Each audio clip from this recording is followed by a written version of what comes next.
Ladies and gentlemen, thank you for joining the Surrey Board of Trade this afternoon. I'm Anita Huberman. I'm CEO of the Surrey Board of Trade, Surrey's city building business organization, and I'm also an honorary captain of the Royal Canadian Navy appointed by the National Defence Minister. I'd like to acknowledge that we're on the traditional territory of the Tsawwassen First Nations and the unceded territory of our Coast Salish peoples, specifically the Kwantlen, Katzie, and Semiahmoo First Nations. Events like this simply do not happen without sponsorship support. Thank you so much to our presenting sponsor, Unity, who you will hear from shortly, and our business and international trade center sponsors, the law firm of Fasken, the Chambers of Commerce Group Insurance Plan, represented by SNF Benefits, and the Business Development Bank of Canada, BDC. Thank you so much for your support. I'd like to recognize some government representatives that are on the call with us this afternoon. Senator Mobina Jaffer, representing the province of BC. Tamara Jansen, MP, Cloverdale Langley City. Pam Alexis, MLA for Abbotsford Mission. Gary Begg, MLA for Surrey Guildford. Jagrup Brar, MLA for Surrey Fleetwood. Representing Trevor Halford, MLA for Surrey White Rock, is Effie Cyrus. Mike Morris, MLA for Prince George Mackenzie. Rashna Singh, MLA for Surrey Green Timbers. Ben Stewart, MLA for West Kelowna. His Worship, the Mayor for the City of Maple Ridge, Mike Morden. City of Richmond Councillor Chak Au, and City of Surrey Councillors Linda Ennis and Brenda Locke. Thank you all for being with us today. Now, ladies and gentlemen, if you have a question, please put it in the chat function. We are going to have a question period after the formal presentation by our guest of honor. And if we're not able to get to your question, we will send you the answer after the event is over by email. Ladies and gentlemen, just a little bit about the Surrey Board of Trade. Again, we're Surrey City Building Business Organization. We're one of the top 10 largest chambers of commerce, boards of trades in Canada. There's 450 of us where we support business and bring business into our respective cities.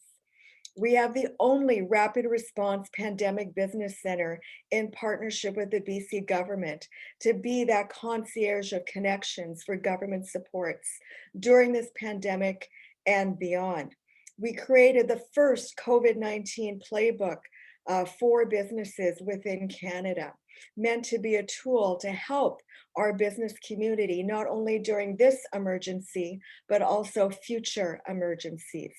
We're one of 9 organizations that sit on the Premier's Economic Recovery Task Force. We sit on Minister Kahlon's Economic Recovery Task Force, his COVID-19 Industry Engagement Table, and we have a direct line into the Prime Minister's office to do the same thing, to identify gaps and opportunities for the business community. We're here for you, ladies and gentlemen. Surrey is going to be the largest city in British Columbia, they're now saying, by 2030.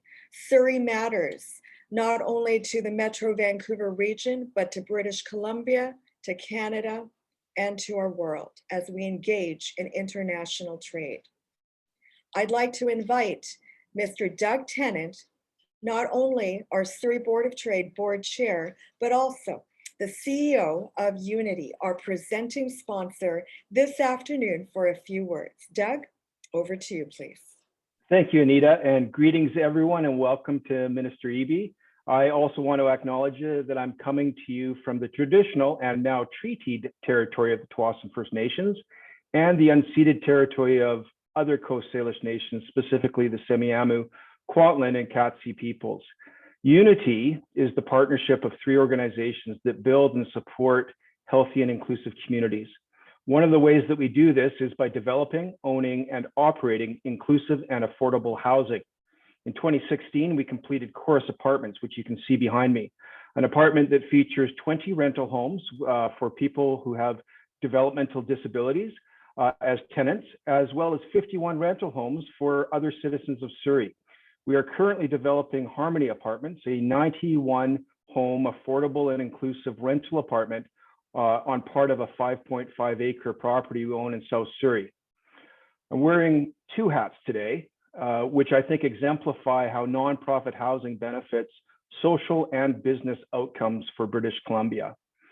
As the CEO of Unity, I am thrilled that our housing enables marginalized people to have homes of their own with all of the rights and responsibilities that come with that. And as the chair of the Surrey Board of Trade, I understand the great need for affordable housing for the employees of our business members and the entrepreneurs that make our city and community vibrant and healthy. I'm grateful for the good people at BC Housing who are working with us on our Harmony Apartment project, as well as the staff at the City of Surrey who are supporting us with our redevelopment application. It's really important that all levels of government support nonprofit housing for the benefit of this type of housing brings to our cities, our provinces, and our country. This does mean that supporting nonprofit housing is done a bit differently than for private developers. So it's now my great honor to introduce Minister David Eby, our keynote speaker, who is BC's Attorney General and Minister responsible for housing. He is the MLA for Vancouver-Point Grey, and in 2020, he was elected to serve a third term in the BC legislature. As an Attorney General, he led multiple priority government initiatives, including establishing a provincial public inquiry into money laundering, a ban on union and corporate political donations, whistleblower protection system, silencing strategic lawsuits against public participation, and overhauling BC's general auto insurance system. Please, everyone, join me in welcoming the Honorable David Eby.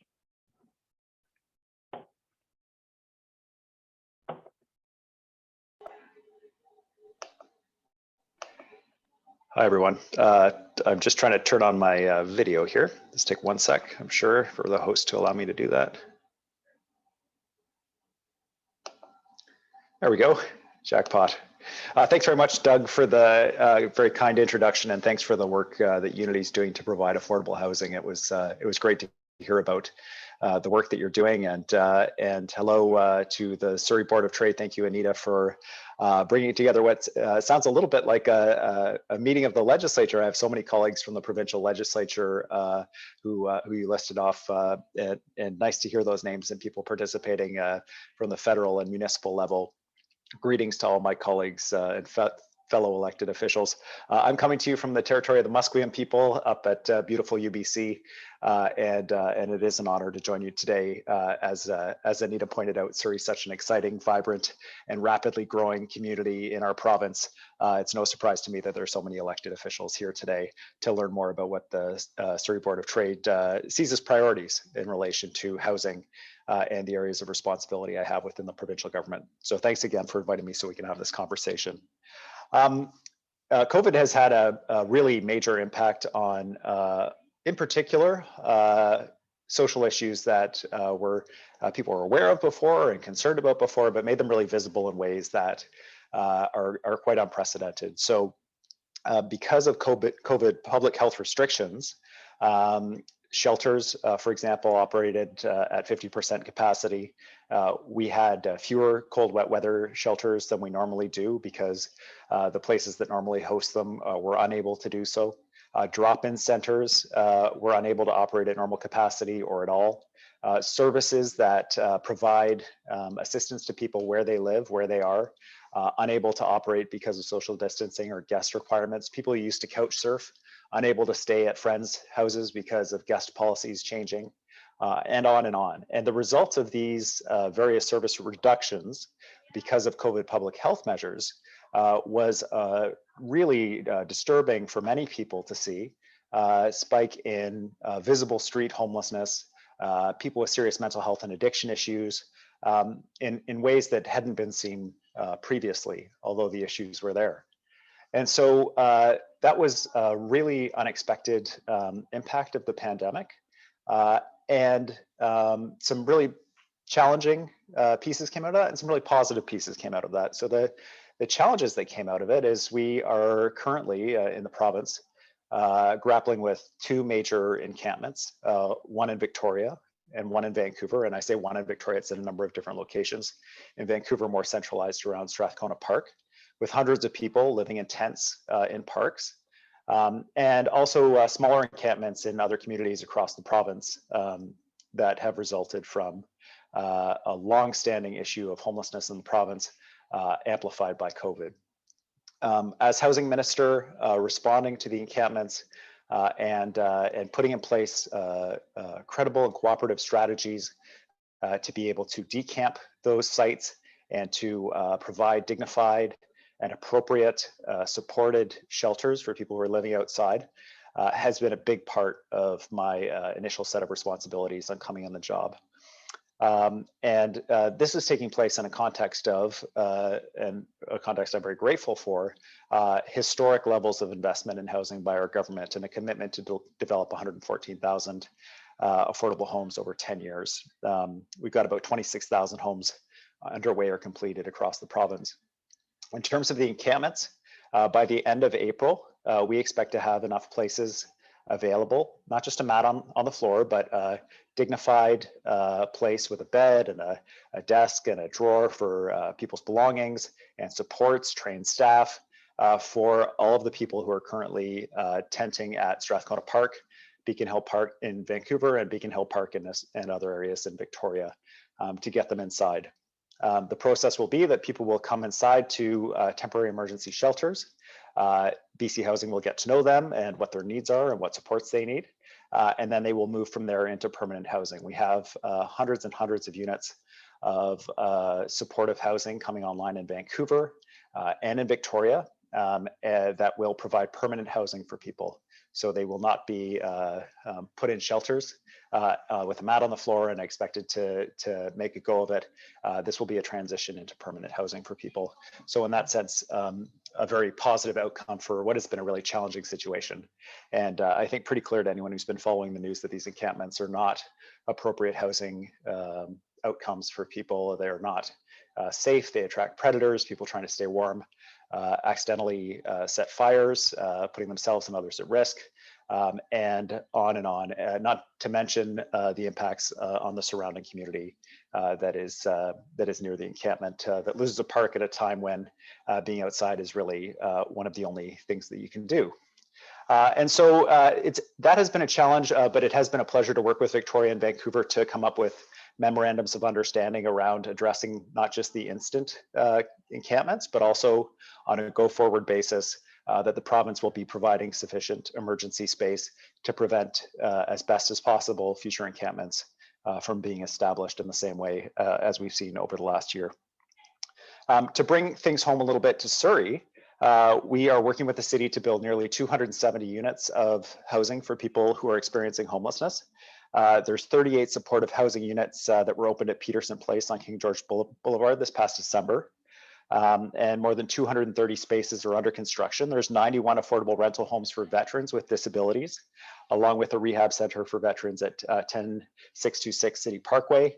And while the shovels aren't in the ground just yet, we have another 100 affordable rental homes underway at 13583 81st Avenue and King George Highway.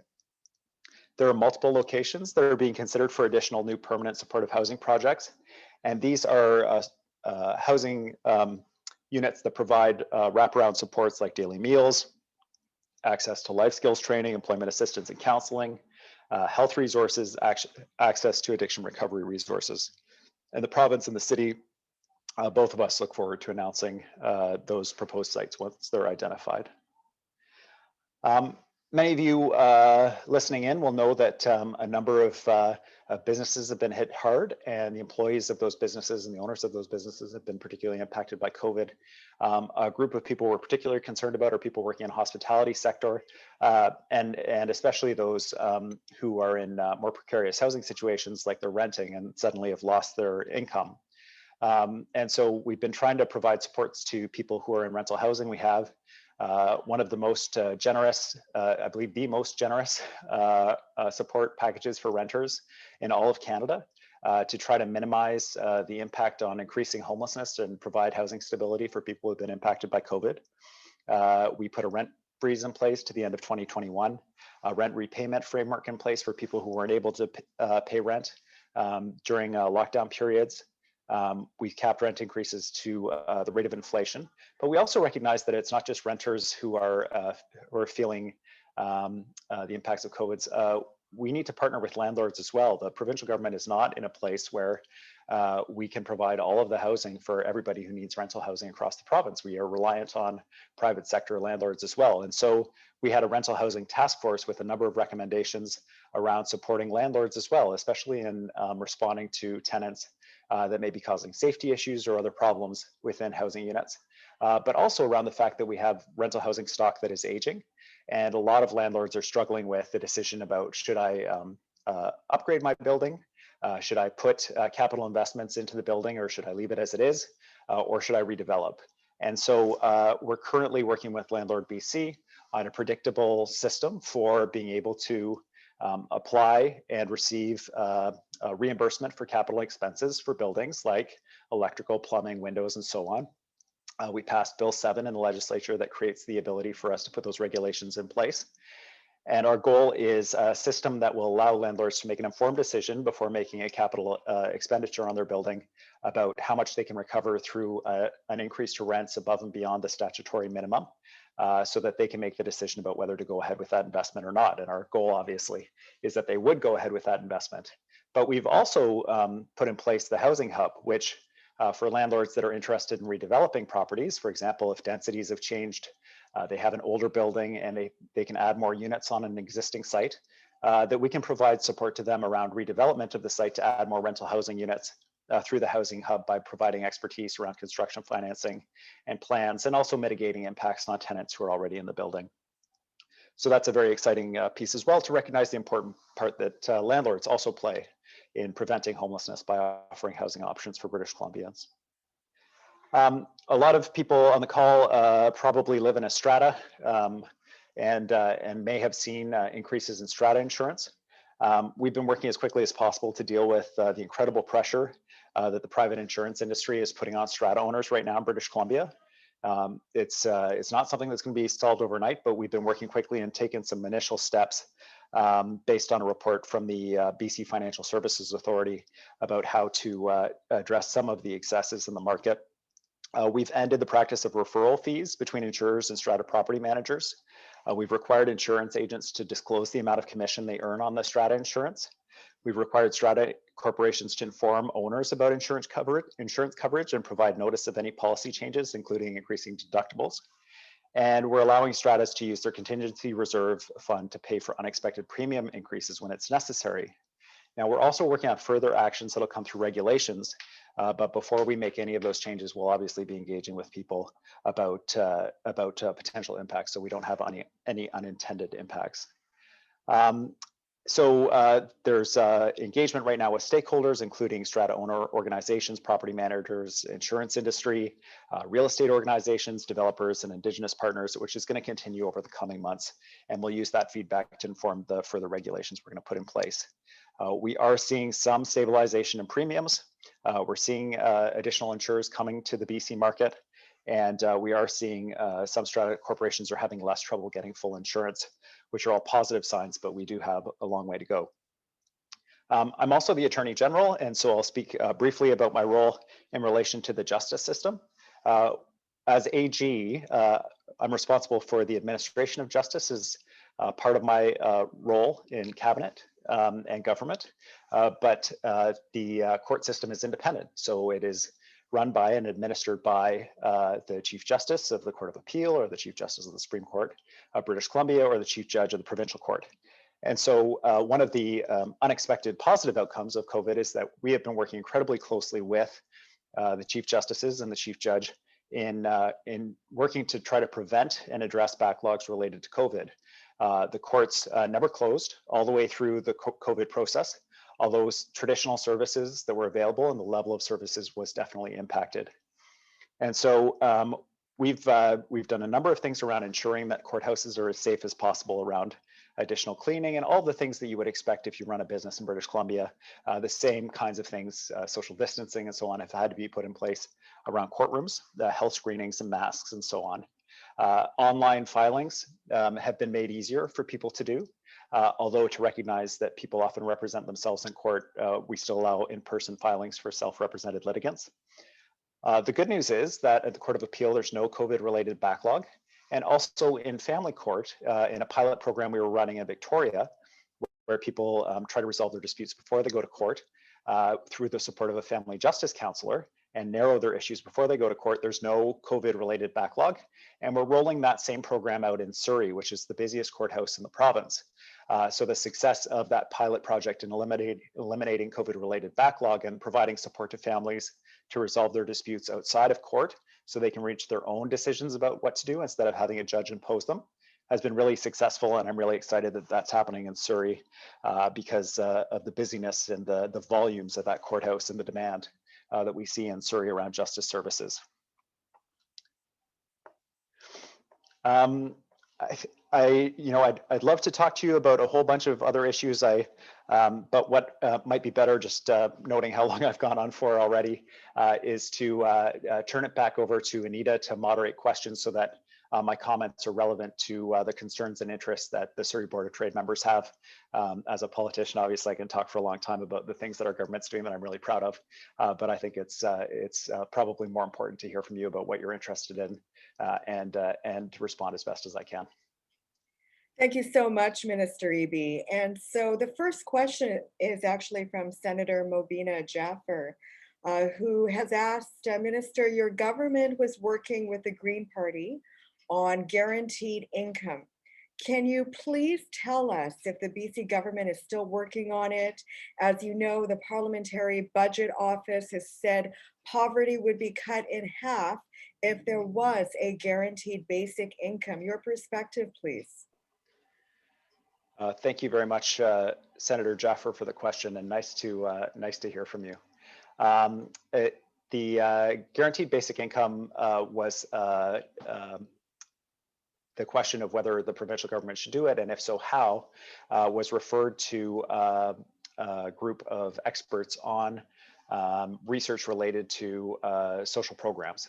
And those experts went out and looked at BC's programs, looked at the cost of the guaranteed annual income, looked at the administration costs and other alternatives. And they recommended to the province that we not go ahead with a guaranteed annual income. However, they did make a series of recommendations about high impact interventions that will help reduce poverty in the province. So you'll know, Senator Jaffer, that in BC, we passed a poverty reduction plan into law with specific targets around reducing poverty in our province. The encouragement is to private insurers is if you are concerned about that or you don't think that's the right direction, the best way is to provide competitive, affordable rates for British Columbians in the strata insurance market.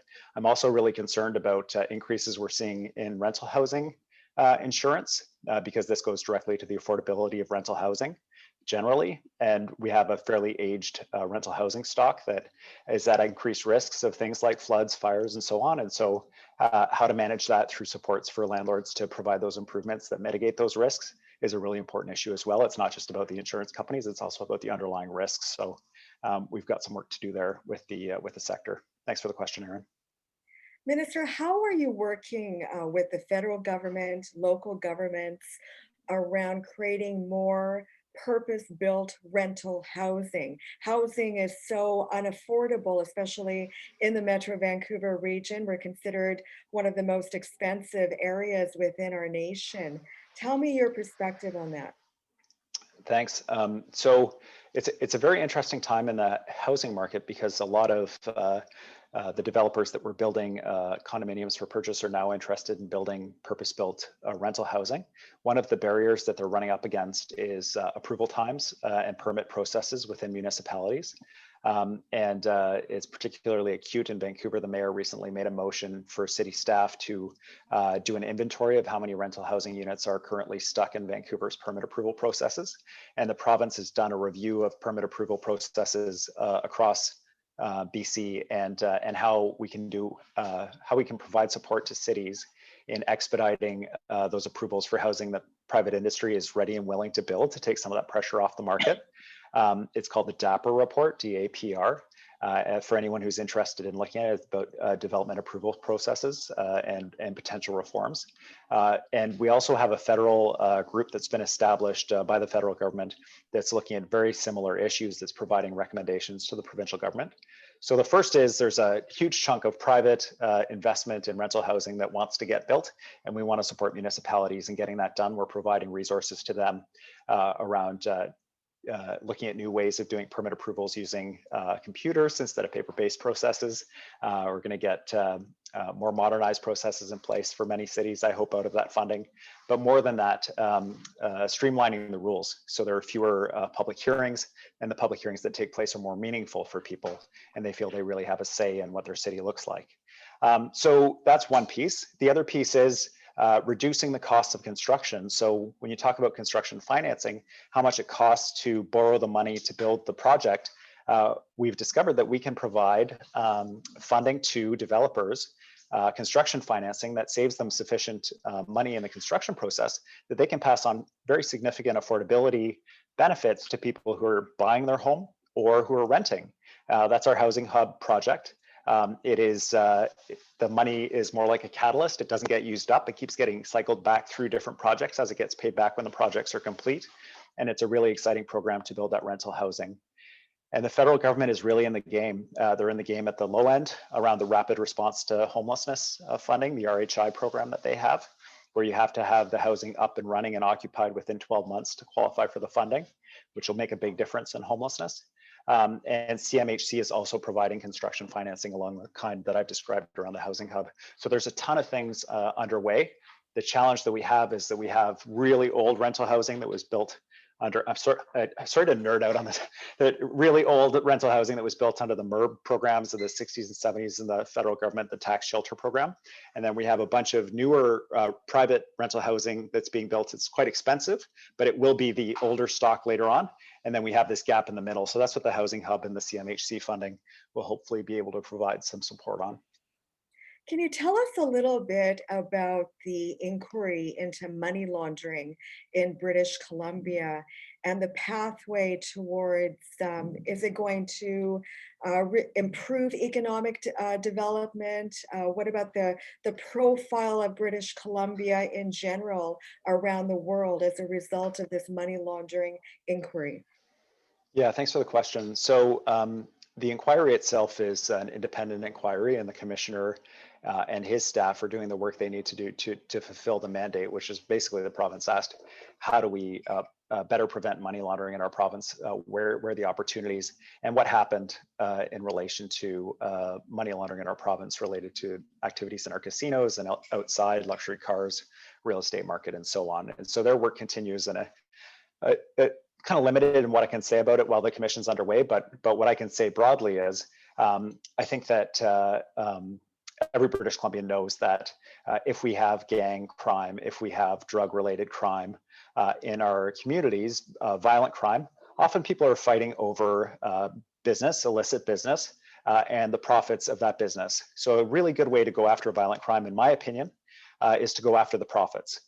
And if you make it harder to launder those profits, to legitimize those profits, make it easy, make it harder for people to use those profits to buy legitimate assets like real estate, luxury cars, and other things, we can really go after the criminals that we should be going after, in my opinion, which is the kingpins, the heads of the gangs, the people who are profiting from the misery of fentanyl and other types of illegal activities in our market, rather than chasing around people with active addiction and mental health issues. Going from the top and going after the profits and chasing them from that end is a strategy that not by itself will be successful, but in concert with other strategies will show success. And I say not by itself because Minister Farnworth, for example, just introduced a bill that was passed in the House related to gun crime in our province and restricting access to handguns and so on. And as part of our work in battling violent criminal activity.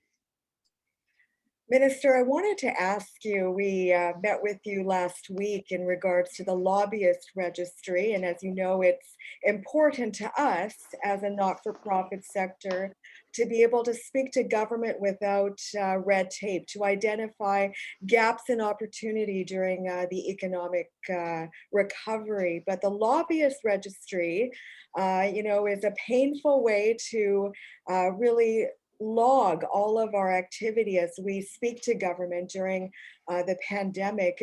Is there any movement? And I know we're sending you a letter with our recommendations for enhancements. But what's your perspective on the lobbyist registry? Why were there changes last May in the middle of a pandemic? And are you open to seeing some changes? Yeah, thanks, Anita, and thank you for organizing the call for those folks in this meeting who may not be familiar with all the Surrey Board of Trade's activities. Surrey coordinated what I would describe as a province-wide call of boards of trade to talk about the lobbyist registry and improvements the government could make and what it is looking like for them in terms of implementation.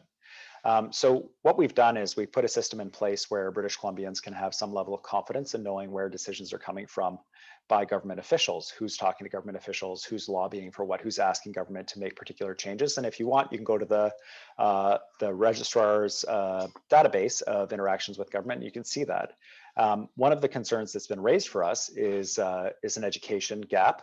People don't know what their obligations are. They don't know how to do it. And if you feel like you're reaching out to government and you may be captured by this, I'd really encourage you to call the registrar. Their staff, the feedback I've received consistently is that their staff are very helpful and can help mitigate some of the concerns people have and understand what their obligations are. Also, beyond the education gap, I've heard concerns from the Surrey Board of Trade and others around feeling like that the work is so significant to provide these reports that they're reluctant to reach out to government to provide advice. And that's obviously not an intended consequence of the reforms that were put in place. So one of the commitments I made to the Surrey Board of Trade on this phone call was that I would happily receive the recommendations if this is a priority for the Board of Trade. We will have a serious look at those recommendations and have a discussion with the registrar about trying to achieve the goals that government has around being transparent about who's reaching out to us and who's asking for what kind of programs and policies to be put in place, but also the interests of groups like boards of trade, chambers of commerce, and so on to be able to reach out to government to share information about what's happening in the business community, for example. Thank you so much. The other piece I wanted to ask you about, and I know with the pandemic, there have been so many challenges, but court backlogs continue to be a challenge. Can you provide your perspective on that? Any enhancements to court backlogs addressing those cases? Thanks. Yeah. So we're doing a lot of work around virtualizing and providing enhanced technological support to our courts to be able to be more efficient in how they operate, but also be able to operate anywhere and in any kind of public health restriction environment. We've been working closely with the provincial court, for example. We have virtual traffic court now. Family court processes take place online. People can do them from their cell phones, electronic filing. All of these measures put in place alleviate pressure on provincial court because the physical courtrooms can be used for other things and judges can be doing things virtually from wherever they're located, from their office, for example. We don't have to assemble everybody together in a physical location in order to do a hearing. And if somebody can't get there or they're late or whatever, the whole hearing doesn't collapse. They just dial up their phone instead. And so these are really positive outcomes. I want to underline some of the technology that we've put into courtrooms. So for example, we now have a phone line in each a dedicated phone line in each courthouse courtroom in Vancouver and in Surrey. And the importance of that dedicated phone line was just to be able to do conference calls. And amazingly, we did not have that before. The courts, because of the nature of the courts, a very traditional kind of, and people like some aspects of the court that it is a steady traditional kind of approach to administering justice, has meant though that, and they're not politically active, has meant that they're easily overlooked around essential infrastructure investments around things like Wi-Fi and electronic filing services and so on.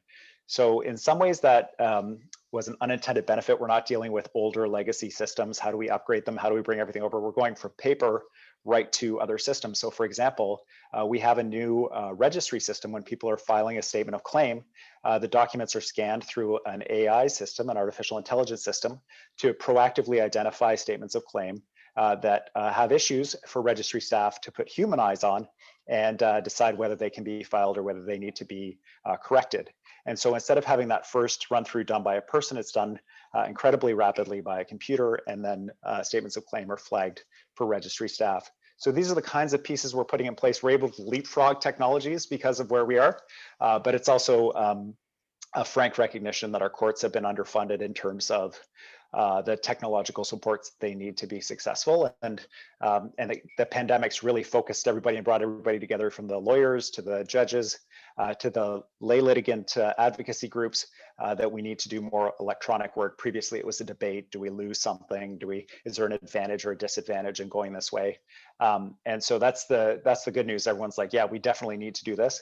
Another example that's really interesting and is an access to justice issue, especially for remote Indigenous communities, is we're rolling out in Northern BC virtual bail hearings. So people are able to appear by video from remote communities, rather than loading them up into an airplane, into a truck, taking them to the Prince George courthouse, and then they're released in Prince George, a long way from their home communities.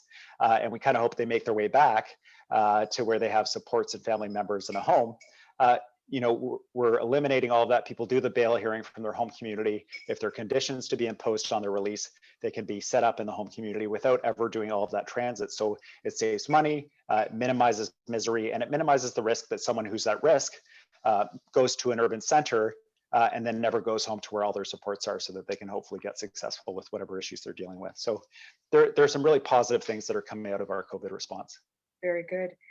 I just wanted to ask you, given your background, your experience around the rise in gang activity, gang violence and crime, in essence, is borderless. Do you think judicial reform is needed in order to try to get the gangsters off of the streets? It's not only about, the police or which badge a police officer wears. Is it about judicial reform in terms of how much evidence needs to be gathered?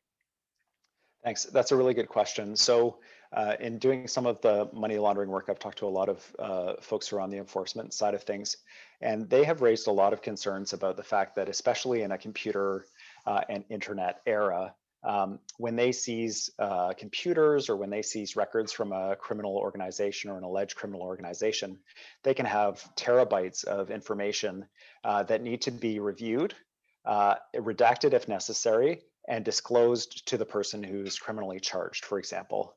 And one of the things that our justice system has not done very well is keep up with the ever-growing volume of electronic evidence that is seized and disclosed. So for example, this kind of information can inadvertently disclose a confidential informer, or this kind of information could inadvertently disclose law enforcement information, or it could inadvertently disclose the name of a police officer who was working undercover. And so it all has to be gone through in detail.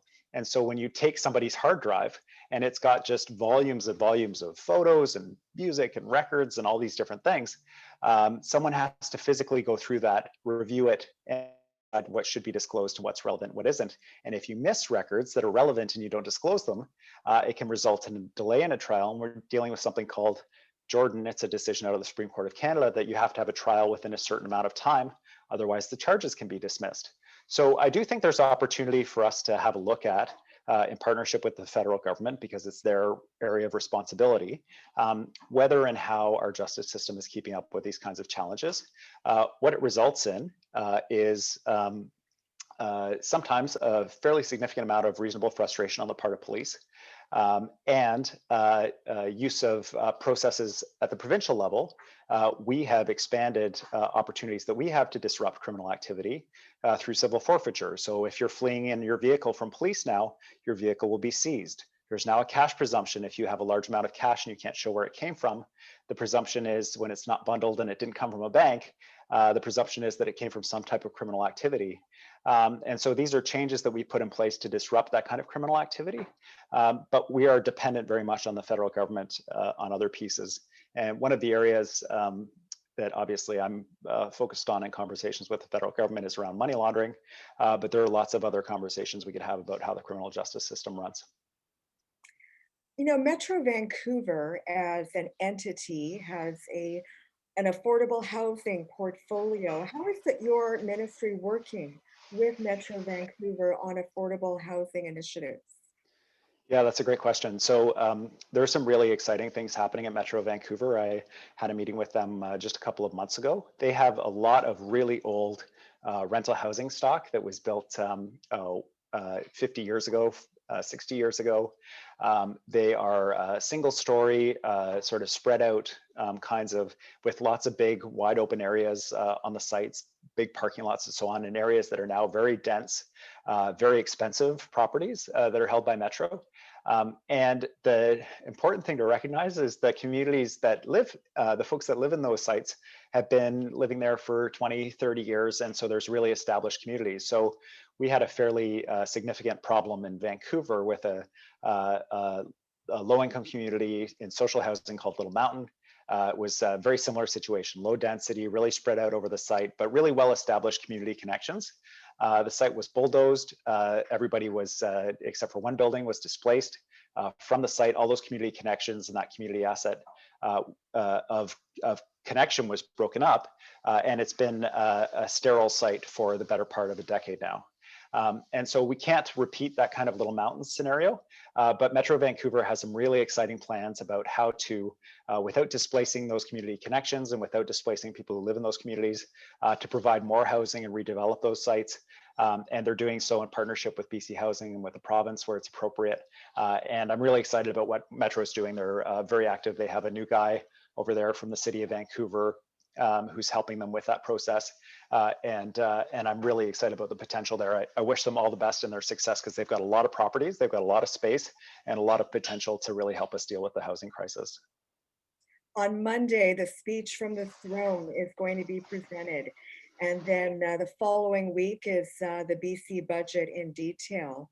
Can you tell me from your portfolio and your responsibilities, from what you can say, what you would like to see in terms of investments related to economic recovery? Thanks. You know, obviously there are two main areas I'm responsible for: the courts and housing. And so you know, our government has made a commitment to around 114,000 units of housing. That's a big commitment. It relies a lot on private sector participation and support, as well as government funding and the hybrids that I described through the housing hub. So further commitments around government's acknowledgement of the fact that we are in a housing crisis and there's a role for the provincial government to play. And then also around modernization of courts and supporting our courts in responding to COVID are two pieces that are really important for me as AG and as minister responsible for housing. You know, as you know, I can't, to the extent that I know, I can't disclose anything that I know is going ahead in the throne speech, but I do encourage people to tune in if they're interested. And just as a last comment, one of our attendees indicated, you know, why doesn't the BC government move Parliament from Victoria to Surrey, since we're going to be the largest city in British Columbia? So just put that out there from one of our attendees. Yeah, thanks. I'll pass that along. One of my favorite pictures in the legislature is a picture of the Parliament taking place in a hockey arena during some renovations that were taking place at the legislature. I think it would be really great to hold some sessions in Surrey. Thanks for the suggestion. I'll pass that along. And permanent relocation, I think it was chosen to put on the island for strategic defense purposes from the Americans. I'm not sure about that, but New West was maybe a little too close to the American border, and Surrey even closer. So it depends on how you feel about the United States, I think, in terms of relocation, but thanks for that. Any closing remarks?